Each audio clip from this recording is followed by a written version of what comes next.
Sentido e ritmo da nossa revolução. Originalmente, Sentido e ritmo da nossa revolução foi uma entrevista concedida pelo chefe nacional Plínio Salgado ao Correio da Manhã, em 22 de janeiro de 1935.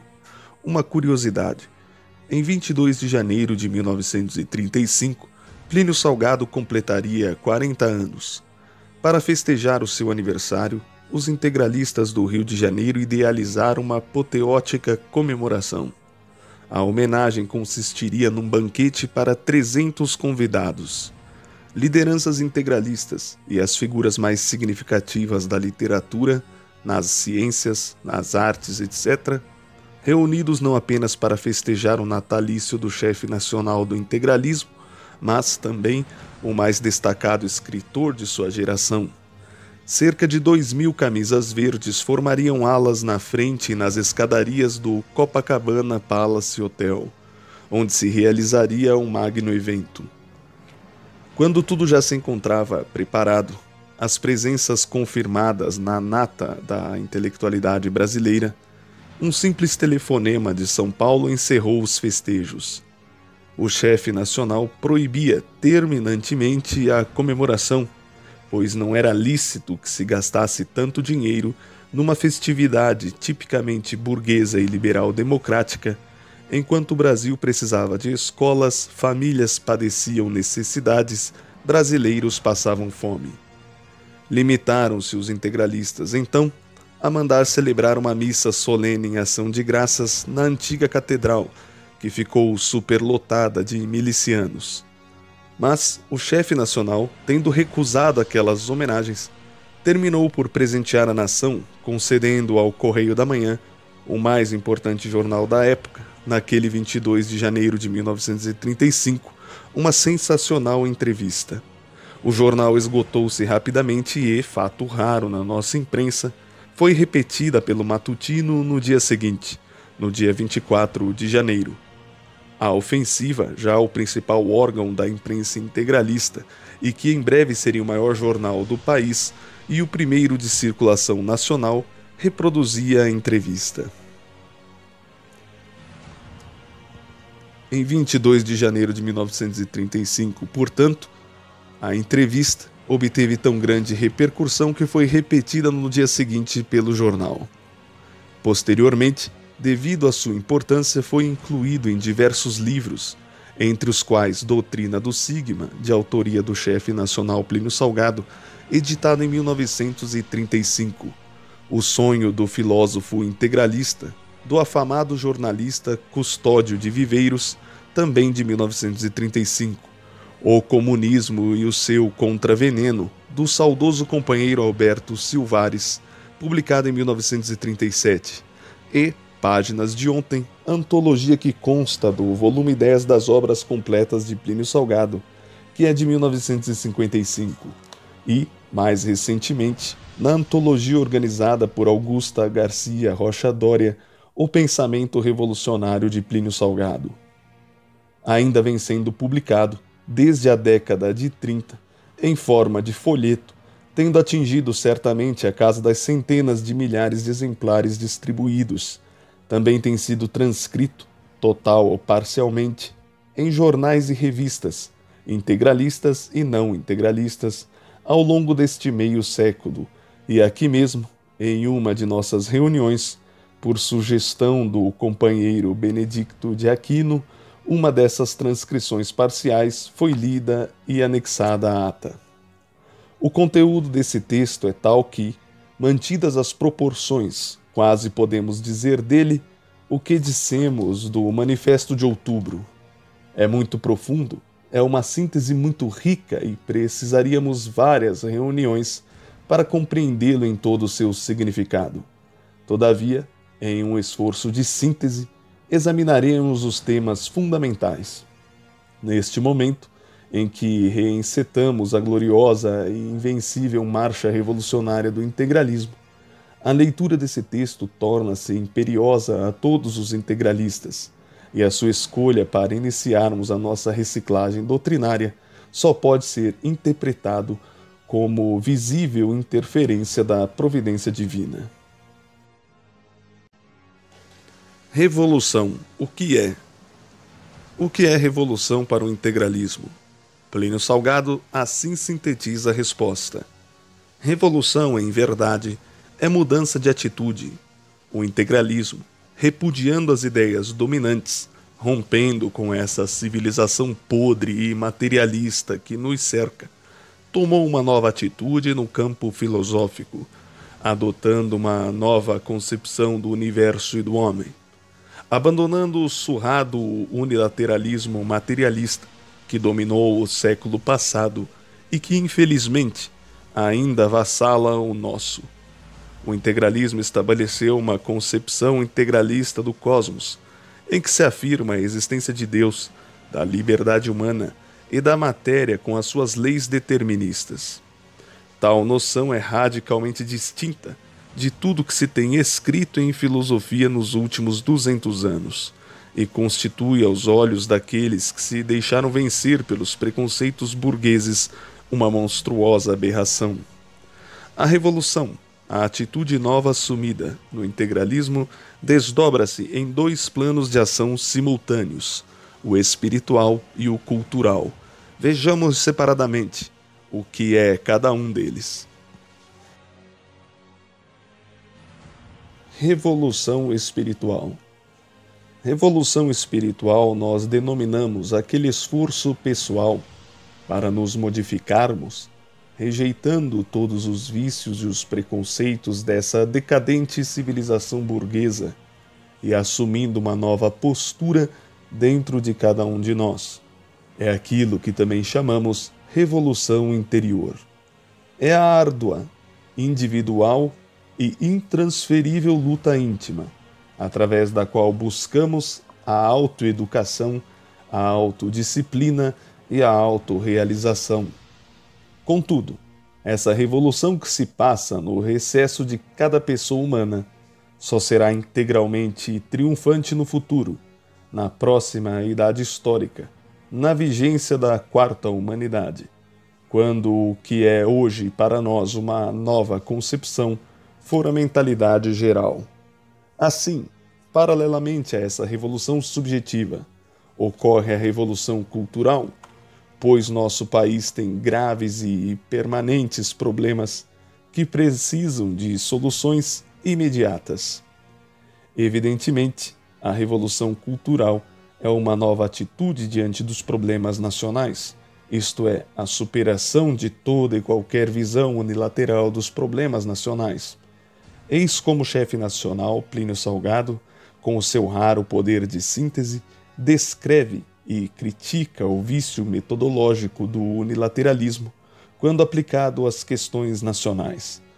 Abre aspas. Aliás, a unilateralidade é ainda um vício remanescente do século XIX, que temos de corrigir nos brasileiros. Muitos pensam que a solução do nosso caso está, por exemplo, na questão dos transportes, outro que ela está na questão do café, outros só pensam no combustível, outros julgam encontrar a chave no livre cambismo, ao passo que outros são protecionistas. Muitos acham que a alfabetização é o único problema, outros só falam no saneamento, alguns só pensam no quadro econômico, outros só pensam no quadro moral e religioso. Muitos reduzem tudo a uma questão de moralidade administrativa. Há os fanáticos dos problemas dos latifúndios, como aos que só se preocupam com a organização cooperativa. Observo que a tendência geral tem sido a de subordinar as questões mais complexas a um fator único. Essa mentalidade os integralistas têm de combater, justamente porque a sua doutrina é integral. Todos os problemas se reduzem a um só, o problema do Brasil. Tudo tem de ser enquadrado num só pensamento e subordinado a uma única orientação geral e supervisionadora. Revolução cultural, suas fases. Podemos dividir a revolução cultural em duas fases. Na primeira, a principal finalidade do movimento é a obtenção do poder. É um erro muito comum alguns integralistas acharem que a Ação Integralista Brasileira é uma espécie de sociedade beneficente ou filantrópica, cuja função é manter lactários, ambulatórios, escolas de alfabetização, agências de colocação de empregos, etc. Em verdade, nada disso é a finalidade do nosso movimento. Entregamo-nos a essas atividades assistenciais para, por um lado, minorar o sofrimento do nosso povo e, por outro, exercitando-nos nessas tarefas sociais, prepararmos-nos para a ingrata tarefa de administrar a nação. Repito, nessa primeira fase, o integralismo atua politicamente, objetivando exclusivamente chegar ao poder da República. Na segunda fase, o integralismo estará instalado no poder. O integralismo procura chegar ao poder, e o fará em breve, porque a solução do problema do Brasil exige, como diz o chefe nacional Plínio Salgado, uma única orientação geral e supervisionadora. E esta é impossível no atual estado de coisas, isto é, na vigência do Estado burguês, onde pontificam os corifeus do liberalismo político e defende-se as obsoletas formulações do liberalismo econômico ou capitalismo. Portanto, o advento do Estado integralista é condição necessária para a solução global e simultânea dos nossos problemas, ou, em outras palavras, somente no poder será possível colocarmos em prática o programa integralista de governo. Transformação do Estado. Uma vez alcançado o governo, os integralistas não se dedicarão à politicagem sórdida, nem às práticas do empreguismo, clientelismo, apadrinhamento, corrupção e incompetência que caracterizam o regime liberal democrático. Atingindo o governo, iremos transformar o Estado. O atual Estado social liberal democrático, estático, defensor de uma classe, será substituído pelo Estado integralista, dinâmico, expressão de todas as classes. Até os dias de hoje, todas as revoluções têm ocorrido fora do Estado, que não tem sabido acompanhar a marcha das mudanças sociais. Com o surgimento do Estado integralista, isso não se reproduzirá. O Estado integralista é, por essência, revolucionário. É o grande revolucionário no dizer do chefe nacional Plínio Salgado. Quando ocorrerem na sociedade quaisquer situações de desequilíbrio e alteração social, o próprio Estado desferirá os impulsos revolucionários tendentes a recompor a harmonia social e estabelecer a nova ordem necessária. A era das revoluções fora do Estado e contra o Estado terá chegado ao fim. Democracia integralista. A democracia tem sido até agora um logro. Os partidos, que teoricamente seriam instrumentos de captação, coordenação e representação da vontade pública, na verdade, estão ao serviço unicamente dos interesses de indivíduos ou grupos, que quase sempre são antagônicos aos interesses gerais do povo brasileiro. O sufrágio universal é sinônimo do sufrágio nacional. Os partidos não existem realmente, são meras siglas. As eleições são desavergonhadamente roubadas e a opinião pública é inteiramente manipulada pelos meios de comunicação que estão nas mãos da alta finança nacional e internacional. Buscando concretizar o tão alentado sonho de uma verdadeira democracia, o integralismo, uma vez abolidos os partidos políticos, estabelecerá a representação nacional através das categorias econômicas e culturais da nação. Sindicatos, federações, confederações, corporações e câmaras corporativas espalharão, com fidelidade, legitimidade e autenticidade, a vontade do trabalhador brasileiro. Cabe aqui um esclarecimento importante e definitivo. O integralismo jamais defendeu a extinção de partidos nacionais, mas sempre combateu a existência dos partidos regionais e internacionais. Economia integralista. Uma vez estabelecido o Estado integralista, finalmente o Brasil poderá se ver livre do capitalismo e suas iniquidades. Abraçando uma nova atitude face às questões econômicas, o integralismo lançou as bases da nova economia política, a economia integralista. Na economia integralista, a propriedade privada será mantida, contudo, será limitada pelo bem comum.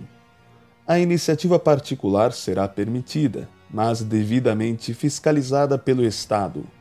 E a livre concorrência não será admitida, apenas será tolerada uma concorrência limitada e que será rigorosamente controlada pelo Estado. Conforme o chefe nacional Plínio Salgado determinou em seu livro Espírito da Burguesia, o que caracteriza a psicologia burguesa é uma radical inversão de valores, em que os meios se transformam em fins e os fins se transformam em meios. Aplicando tal conceito ao campo econômico, encontramos a caracterização do regime econômico capitalista. O capitalismo é a inversão dos fatores na ordem da produção. Naqueles processos de produção anteriores ao capitalismo, o dinheiro tinha como função o intermediar as trocas. O produtor adquiria mercadorias com o dinheiro proveniente da venda da sua produção. O esquema era mercadoria, dinheiro, mercadoria. O capitalismo inverteu essa ordem natural e passou o dinheiro para o princípio do ciclo de produção. O capitalista produz e vende mercadorias para ampliar o seu capital móvel. O esquema passou a ser dinheiro, mercadoria, dinheiro. As consequências dessa inversão foram e são as mais funestas. O dinheiro tornou-se um instrumento de opressão dos que detêm o capital sobre aqueles que não o possuem. O integralismo reconduzirá a moeda à sua natural função de instrumento de cálculo e intermediário no ciclo produtivo.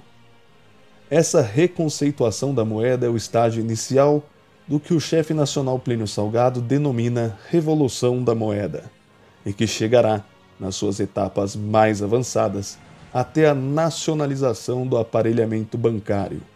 É preciso deixar claro, no integralismo, nacionalização é sinônimo de estatização.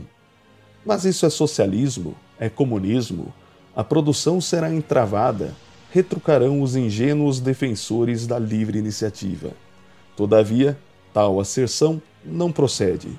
Os bancos e os estabelecimentos financeiros em geral, com os abusivos e escorchantes juros que cobram, e sempre cobraram, têm sido um elemento de paralisação da produção. Com a nacionalização do aparelhamento bancário, os juros serão suprimidos inteiramente e substituídos por uma módica taxa de serviços bancários, o que facilitará o crédito e, consequentemente, incrementará enormemente a agricultura, a indústria, o comércio, enfim, toda a sociedade. Pelo pouco que estamos dizendo, fica evidente que o Estado integralista intervirá ativamente na economia, mas replicarão novamente os defensores da livre empresa. Isto é economia dirigida e atenta contra a livre iniciativa e a livre concorrência. A chamada, abre aspas, economia de mercado, fecha aspas, regulada automaticamente pelas, abre aspas, leis da oferta e da procura, fecha aspas, e com esteio na livre iniciativa e na livre concorrência, só existe na fantasia dos economistas. Nos últimos 150 anos, os trusts e os cartéis não têm feito outra coisa que dirigir tiranicamente de forma absoluta a economia mundial, burlando as leis econômicas, suprimindo, por exemplo, a liberdade de iniciativa e estrangulando a livre concorrência. Ora, se os trusts e os cartéis podem dirigir a economia em benefício próprio, por que o Estado não pode dirigir a economia em benefício da coletividade nacional? Agora, é preciso não confundir intervencionismo econômico advogado pelo integralismo com aquele que é praticado pelo Estado liberal democrático ou pelo comunismo. O Estado liberal democrático só intervém no sentido estreito do protecionismo econômico e sempre, como diz Jaime Regado Pereira no seu livro Democracia Integralista, sempre no sentido dos interesses dos grupos políticos e capitalistas, e não segundo os reais interesses da nação. O intervencionismo econômico do comunismo é inaceitável, pois toda a economia nacional é absorvida pelo Estado, que é o único produtor e proprietário. No integralismo, o Estado interfere na economia justamente para salvaguardar a propriedade particular e a iniciativa privada e impedir que indivíduos ou grupos de indivíduos burlem as leis econômicas e os perenes princípios morais, alcançando um enriquecimento ilícito em prejuízo do povo brasileiro. No integralismo, o social e o nacional têm primazia sobre o individual e o particular. É também preciso ressaltar que o Estado integralista terá uma estrutura corporativa, o que significa que serão as próprias categorias profissionais que governarão o país. Logo, a economia não será dirigida por elementos extrínsecos a ela, mas pelos próprios trabalhadores. Será uma economia autodirigida. Em síntese, companheiros, esses foram os pontos principais e merecedores de comentários desse incomparável texto do chefe nacional Plínio Salgado, que é O Sentido e Ritmo da Nossa Revolução. Estes comentários foram tecidos no volume 2 do livro Integralismo, um Novo Paradigma, do companheiro Sérgio de Vasconcelos, secretário de Doutrina da Frente Integralista Brasileira. Pelo bem do Brasil, Anauê.